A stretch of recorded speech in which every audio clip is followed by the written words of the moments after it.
I'm a grumpy old git, and I'm often disappointed with the lack of history that this council seems to understand.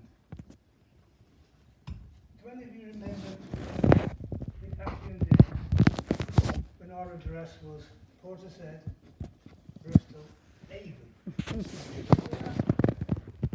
Where things used to disappear into a black hole, never to be seen again. Our Somerset was foisted on us, which is probably better than what we had before, but not much. Their great plan is to join this West of England Mural, whatever it is. Yet another tier within a tier.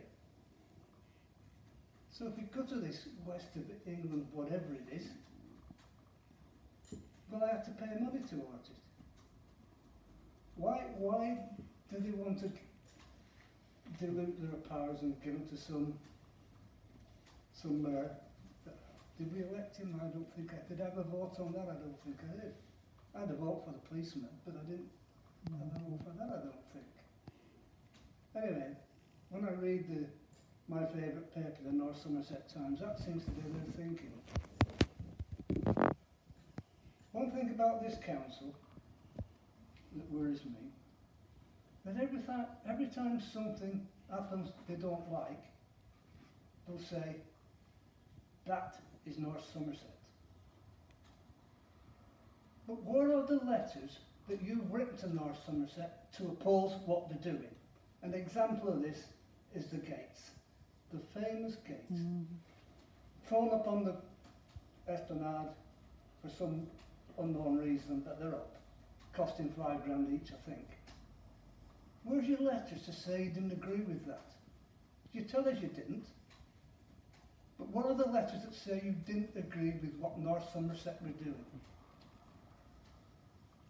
You go on about, I've only lived in Portishead since '86, so I'm not really a posit person. But I've asked a few who've lived here all their lives to take the golf course and Battery Point. Has it ever been full of trees?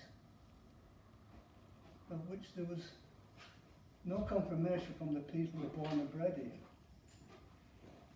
So to willingly go along and plant loads of trees on a place that never happened before, I think it's called wilding.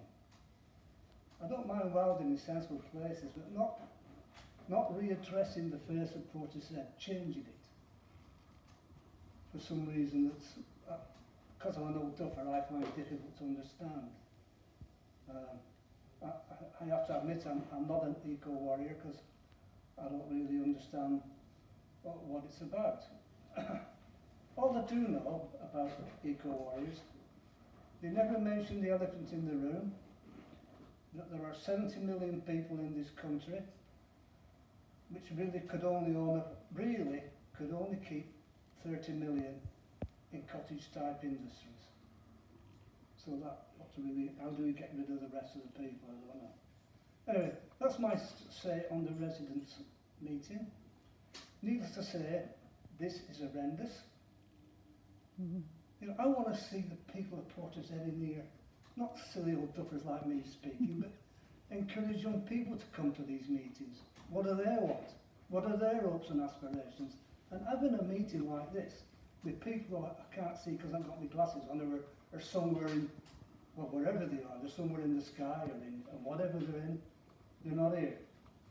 You can't, you know, I know COVID's been a cruncher, but I think we should, once this COVID's finished, maybe Septemberish, we have a proper meeting that's advertised throughout the town, so everybody in Portishead knows that this meeting is there for them to come and say what their hopes and aspirations are.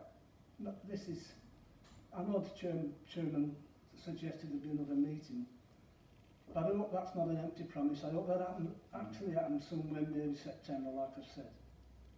But please, let's do that, and let's encourage young people to come here and tell us what their hopes and ambitions are, because my day is gone.